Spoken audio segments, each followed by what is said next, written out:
ข้อมูลว่าท่านรับราชการยกที่7เอาละยกเป็นฝ่ายเดินเข้าหาอยู่นะครับเพชรไทยไม่สนนะครับเดินเข้าหามันก็ยังต้องคอยตั้งรับนะครับไ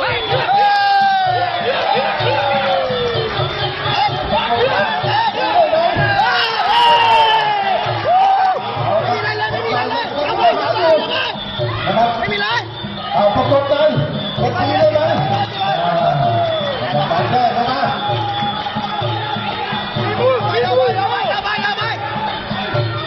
เอาละเดินเข้าหาอยู่เพชรใหม่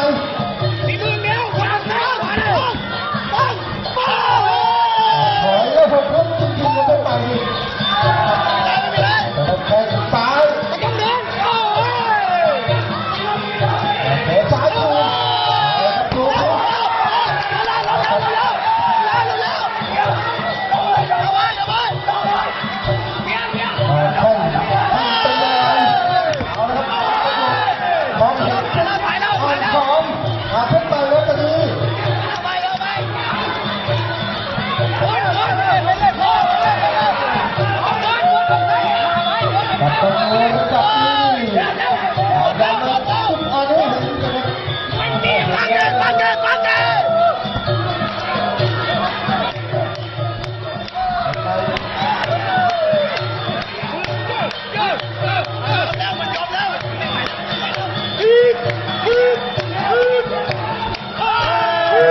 ความพยายามนะครับก็หาอยู่ความสุขก็สำคัญ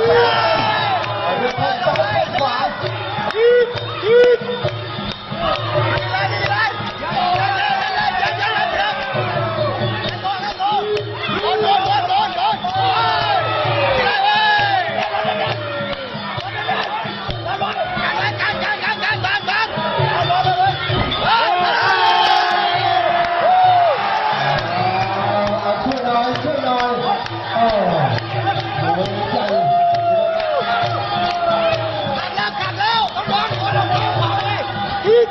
ยังไม่ได้ความพยายามครับเพชรใหม่ยังคงยิ่งก็หา